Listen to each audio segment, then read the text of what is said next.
Okay, Hanji. Welcome to the online platform of Coachify. And now let's start with the discussion of today's newspaper, which is dated 24th of January. ठीक है, चलिए तो सबसे पहली जो news आई है that is about Maldives rules out research by Chinese vessel in its waters. ये news कल आई थी कि भाई चाइना की एक वेसल है, मतलब रिसर्च वेसल है और वो माले पहुंचने वाली है and that is a research vessel. ठीक है, और वो इंडियन ओशन जो है उसमें रिसर्च करने की उसमें बात हुई थी. ठीक है, तो अभी मालदीव्स ने कह दिया है कि भाई वो जो रिसर्च वेसल है ये कोई भी मालदीव्स के जो नियर बाय जो वाटर है उसमें ये आपके रिसर्च नहीं करेगी और ये सिर्फ एक पोर्ट कॉल के लिए आएगी, मतलब नॉर्मली वहाँ एक थोड़े टाइम के लिए रुकने के लिए आएगी. ऐसा उसने वहाँ पे कोई रिसर्च नहीं करनी है. ठीक है, और ये जो वेसल है ये लगभग फरवरी में पहुंचेगी आपके मालदीव्स में, यानी जब ये फरवरी में वहाँ पे पहुंचेगी तो वापस से इसी के कॉन्टेक्स्ट में फिर से न्यूज़ आने वाली है. ठीक है, दूसरी बात, इसी वेसल ने पिछले साल कोशिश की थी कि भाई कोलंबो से भी आपकी क्लियरेंस मिल जाए, ये सारी चीज़ें हैं आपके, और उन्होंने जो है आपके श्रीलंका ने मॉरिटोरियम भी अनाउंस किया था. ठीक है भाई, फॉरेन रिसर्च वेसल्स के लिए 1 साल का like kind of a deal. ठीक है, सो जो चाइनीज़ रिसर्च वेसल है दिस क्लियरली शोज कि आपका जो चाइनीज़ इंटरफेरेंस है वो इंडियन ओशन रीजन में अभी बढ़ने वाला है. That's the key thing. ये आपका इंडियन ओशन रीजन हो गया. ठीक है, अब ये जो एरिया है यहाँ पे आपके क्लियरली चाइनीज़ इन्फ्लुएंस जो है वो बढ़ रहा है. यहाँ पे आपके मालदीव्स है, यहाँ पे आपके श्रीलंका है, जो नियर बाय एरियाज़ है इंडिया के, वहाँ पे वो धीरे धीरे अपने एक स्टैब्लिशमेंट क्रिएट करने की कोशिश कर रहा है. और कुछ टाइम पहले हमने एक न्यूज़ और पढ़ी थी कि जो आपका वन बेल्ट वन रोड है उसके थ्रू वो आपके यहाँ पे तो पहुँच ही गया है, आपके यहाँ पहुँच गया था ना चाइना से पूरा आते हुए, and it came somewhere here. Peru में भी उसने जो है पोर्ट बना रहा है वो.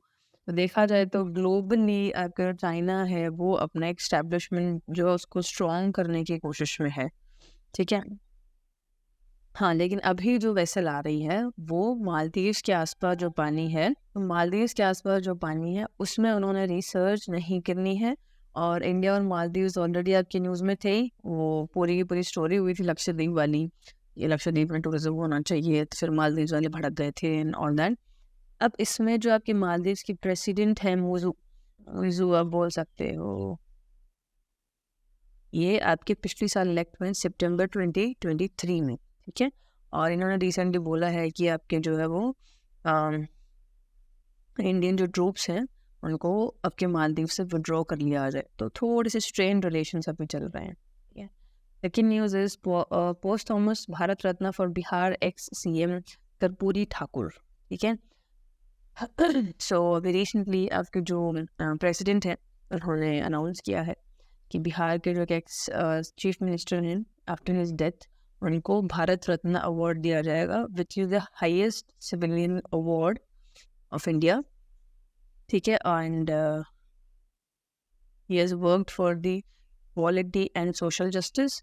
और वो बिहार के CM रहे थे 1970 से 71 के टाइम पे, फिर 1977 में भी आपके रह चुके हैं. सो मतलब काफ़ी टाइम वो CM रहे हैं आपके बिहार के. तो इनका आपने नाम ध्यान रखना है that he is going to be receiving the Bharat Ratna award posthumously. ठीक है, ओके. के बाद एक कमीशन का इन्होंने नाम मेंशन किया हुआ है, मुंगेरी लाल कमीशन रिपोर्ट. ठीक है, मुंगेरी लाल कमीशन का एक रिपोर्ट इन्होंने मेंशन किया हुआ है, और ये जो कमीशन है ये आपकी मंडल कमीशन से पहले का है. And Mandal commission is about that जो आपकी OBCs बनी हैं जिनको 27% रिजर्वेशन दिया गया है, वो इसी कमीशन की रिकमेंडेशंस पे बना था. और इस कमीशन से पहले आया था मुंगेरी लाल कमीशन, यानी उसने भी इसी के बारे में डिस्कशन किया था. तो जो मुंगेरी लाल कमीशन है ये जब कर्पूरी जो है वो जब आपके चीफ मिनिस्टर थे तभी ये कमीशन आया था. ठीक है, तो बस थोड़ा उनकी डिटेलिंग के लिए उन्होंने मेंशन किया हुआ, दैट्स इट. उसके बाद next is Cauvery regulatory panel and unbiased platform according to the minister. और ये जो मिनिस्टर हैं ये हैं आपके जल शक्ति मिनिस्ट्री के जो मिनिस्टर हैं वो है। तो अभी एक कॉन्फ्रेंस हो रही थी which is all India secretaries conference on water vision 2047। यहाँ पे 2047 का मतलब हो गया अगले 25 साल के लिए आपका क्या विजन है इन द कॉन्टेक्स्ट ऑफ वाटर। यहाँ पे डिस्कशंस थे। तो अभी आपके लिए जो है कावेरी वाटर रेगुलेटरी कमेटी बनी हुई है ताकि आपके जो कावेरी का इशू है उसको सॉल्व किया जाए। कावेरी का सिंपल सा इशू है, an issue related to the distribution of Kaveri water among the states जिनके थ्रू आपके कावेरी रिवर जो है वो गुजरती है या फ्लो करती है। अब if we go by this, south Indian states में आपके फ्लो करती है Kaveri river. This is somewhere you can see, एक second, if you go through the layers map आपको यहाँ पे प्रोबेबली दिखना चाहिए कावेरी रिवर। नॉर्मली आपकी जो कावेरी रिवर है that flow somewhere like this. Chennai वगैरह है यहीं से आपकी फ्लो करती है, ठीक है। तो मेनली आपके तमिलनाडु हो गया और कर्नाटका हो गया, इन्हीं में आपके जो सबसे बड़ा डिस्प्यूट है regarding the Kaveri water distribution. तो उसके लिए भी कमेटी बनी है। उसी कमेटी के कॉन्टेक्स्ट में उन्होंने बोला है कि भाई नहीं, तो वी आर ट्राइंग कि आपकी जो कमेटी है वो बिल्कुल बायस ना हो और एक सही वर्डिक्ट दे। और उसके साथ ही एक स्कीम का नाम मेंशन किया हुआ, अटल भूजल योजना। भूजल का सिंपल सा मतलब होता है ground water. So this scheme is about the storage and the development of the ground water structure in the country. बहुत पुरानी न्यूज़ है, मतलब बहुत पुरानी स्कीम है, बट अभी भी कंटिन्यूएशन में है। तो थोड़ा सा आपने इसके लिए देख लेना है, स्कीम मेंशन हो गई है बस, दैट्स इट। उसके बाद next is UAE government expresses interest to set up tourism township at hill station in Kerala. जो UAE के जो एम्बेसडर हैं उन्होंने भी इंटरेस्ट दिखाया है कि भी हम जो है अराउंड 3000 फीट की हाइट पे हिल स्टेशन बनाने में उनका इंटरेस्ट है। और उसका जो प्रपोजल है वो अभी UAE के जो एम्बेसडर हैं उन्होंने सबमिट किया है। और जो टाउनशिप है जहाँ पे बनेगी that is your Vagamon and Munnar, वहाँ पे इन्होंने टूरिज़्म टाउनशिप डेवलप करने की बात की है। सो दे आर सेइंग कि भाई हम जो है वो टाउनशिप जो है उसके लिए UAE ने बोला है कि भाई वी आर इंटरेस्टेड। तो UAE ने कहा है कि भाई we are interested in developing this township.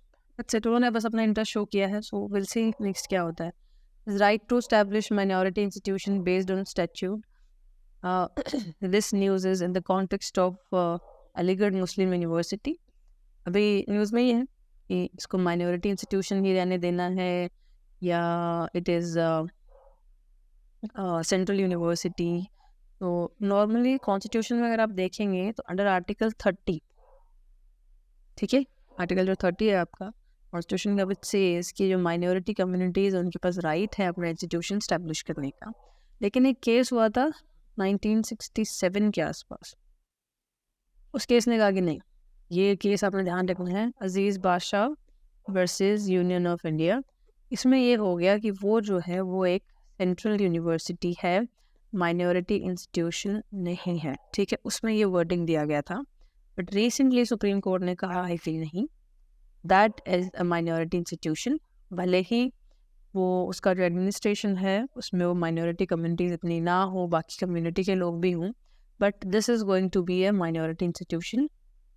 और दूसरी चीज़ है, सुप्रीम कोर्ट ने ये भी बोला है कि भाई अगर कोई भी इंस्टीट्यूशन है उसके लिए आपके कॉन्स्टिट्यूशन ने बोल दिया है कि उसका एस्टेब्लिशमेंट पॉसिबल है, तो उसके लिए फिर आपको किसी एक्ट की या किसी स्टेट के लॉज की रिक्वायरमेंट नहीं है, वो उसके ऊपर डिपेंडेंट नहीं रहेगा। ये क्वेश्चन किया है आपके सुप्रीम कोर्ट ने। कि इसका मतलब तो ये हो गया कि भाई आप बोल रहे हो कि भाई जो कॉन्स्टिट्यूशनल डायरेक्शंस हैं वो भी आपकी स्टेट के अंदर आने लगेंगे, फिर यानी स्टेट का लॉ ज़्यादा इंपॉर्टेंट हुआ या फिर आपके कॉन्स्टिट्यूशनल जो डायरेक्शंस हैं वो ज़्यादा इंपॉर्टेंट होंगी, ठीक है। और ये क्वेश्चन आया है इन the context of Aligarh Muslim university. यह केस ऑलरेडी काफ़ी टाइम से चल ही रहा है, ठीक है। After that 3 cubs born to Namibian cheetah at Kuno National Park. It's वही फिर चीता वाली न्यूज़ है. हमने साउथ अफ्रीका से और नामीबिया से चीता मंगवाए थे, इंडिया में एक्सटिंक्ट है. उसमें से एक नामीबियन चीता है, उसको अभी 3 कब्स हुए हैं. ठीक है, बेबी चीताज हुए हैं. ठीक है, सो ये उसी के कॉन्टेक्स्ट में है.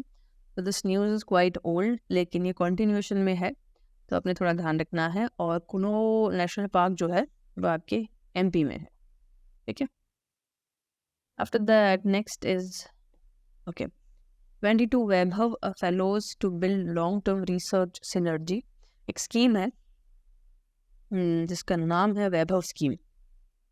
ठीक है, और वैभव स्कीम का मेन जो टारगेट है वो ये है कि जो इंडियन ओरिजिन के लोग हैं या जो स्टूडेंट्स हैं या साइंटिस्ट्स हैं यहाँ से निकल करके जो अब्रॉड चले गए हैं, ठीक है, इन स्टूडेंट्स को या साइंटिस्ट को वापस इंडिया लेकर के आना है, लेकिन शॉर्ट टर्म कोलैबोरेशन के लिए. ठीक है, मतलब थोड़ा सा कोलैबोरेट करना है, दैट्स इट. परमानेंटली वापस बुलाने की बात नहीं है. और इसमें जो है अराउंड 22 साइंटिस्ट को अभी सिलेक्ट किया है, जो लगभग आपके 1 से 2 महीने जो है वो एनुअली यहाँ पे रहेंगे फॉर अ मैक्सिमम 3 years. जैसे जितने भी आपके बड़े इंस्टीट्यूशन है, जैसे आपके IITs है, IISCs हैं, यहाँ पे ये जो टाटा रिसर्च इंस्टीट्यूट है वहाँ पे ये आपके रिसर्च करेंगे, इनोवेशंस करेंगे. तो it's somehow about the collaboration. ठीक है, और ये जून 2023 में आई थी. ठीक है, तो ये एक और स्कीम हो गई है, ये आपने ध्यान रखनी है. उसके बाद next is Oscars film set in Indian nominated for best documentary. So इस साल के जो डॉक्यूमेंट्री के नॉमिनेशन हैं उसमें एक जो मूवी या डॉक्यूमेंट्री आई है, that is to kill a tiger. This is set in the small Indian village. इसको नॉमिनेट किया गया है अभी for the best documentary feature at the 2024 Academy Awards. That's it, ये आपने ध्यान रखना है. ठीक है, नॉमिनेशंस हैं अभी, will see what happens next. Homi J Bhabha जो हैं उनकी डेथ एनिवर्सरी है आज, and he is called as the father of the Indian nuclear program. So that's it. ठीक है, then we are having NATO signs 1.2 billion agreement to acquire around 2 lakh artillery shells. NATO context में भी एक और news आई थी, वो इनकी एक वो है, what do you call that exercise, defender, steadfast defender 2024 इन उन्होंने एक वो करनी है, एक्सरसाइज है जो कि सबसे बड़ी एक्सरसाइज रहेगी आफ्टर द कोल्ड वॉर. और आई गेस उसी के कॉन्टेक्स्ट में भी $1.2 बिलियन की डील हुई जिसमें लोग आर्टिलरी शेल्स हैं उनको एक्वायर कर रहे हैं. ठीक है, और ये जो शेल्स हैं दे आर एक्वायरिंग वही in the face of Russia's invasion in Ukraine, and this is signed with the French firm Nexter. और जर्मनी के जो आपके हैं जुंघांस माइक्रोटेक, ये आपके by the end of 2025 they are going to provide the artillery shells to the NATO. उसके बाद है US Britain launch second round of military strikes. Same Houthi rebels हैं, यमन में अटैक किया है अभी US और UK ने, और हौथीज को फिर से टेररिस्ट ऑर्गेनाइजेशन डिक्लेयर कर दिया है US ने कि बहुत हो गया भाई, ये तुम रुक नहीं रहे हो, रशिया रेड सी में अटैक किए जा रहे हो, so we are now going to declare you as a terrorist organisation फिर से. इसलिए अभी इन्होंने वापस से अटैक किया है और अब सेकेंड राउंड हो गया है मिलिट्री अटैक्स का. So that's the news. After that we are having Oppenheimer Poor Things lead Oscar race. So nominations start हो गए हैं ऑस्कर के, अभी डॉक्यूमेंट्री की बात हुई थी, and now we are having Christopher Nolan's Oppenheimer. So recently भी अभी एक कुछ अवार्ड मिला था, वो आपने बताना है कि उसको अभी कौन सा अवार्ड मिला था. I don't remember that much. And this is now in the race for the Oscars. और बेस्ट पिक्चर के लिए, डायरेक्टर के लिए, एक्टर के लिए सारे ही नॉमिनेशंस हैं इनके पास में. और ये जो अवार्ड्स हैं अभी मिलेंगे लगभग 10th of March को. तो देन विल सी कि किसको कौन सा अवार्ड मिला है, बट अभी नॉमिनेशंस हो गए हैं. और भी खैर मूवीज़ हैं जिनको नॉमिनेशंस मिले हैं, अभी उसके ऊपर इतना फोकस करने की ज़रूरत नहीं है. जब फाइनली अवार्ड्स मिल जाएंगे तब हम देख लेंगे किसको क्या मिला है. And then we are having think एक न्यूज़ हो गई स्पोर्ट्स में. हाँ, India's limp AFC Asian cup campaign ends ends with a narrow loss to Syria. हाँ जी भाई, ये तो आपके छेत्री साहब लग रहे हैं, इनके Sunil Chhetri. And here A stands for football cup. तो हम सीरिया से हार गए। तब सोचो, सीरिया वाले वॉर भी लड़ रहे हैं, उनका खुद का सिविल वॉर है, उनके पड़ोस में वॉर हो रही है, स्टिल दे आर प्लेइंग, और हम उनसे हार गए हैं। ग्रेट। सो इंडिया का जो 2023 का कप था, ये आपके we lost to Syria with 0-1। हमने एक भी गोल नहीं किया है, सीरिया ने आपके एक गोल किया है, और ये आपके था अल बैद स्टेडियम दोहा में। So we have lost. कल जो न्यूज़ आई थी that was about the hockey, we have lost there also, and I think that's it for today's newspaper. Thank you.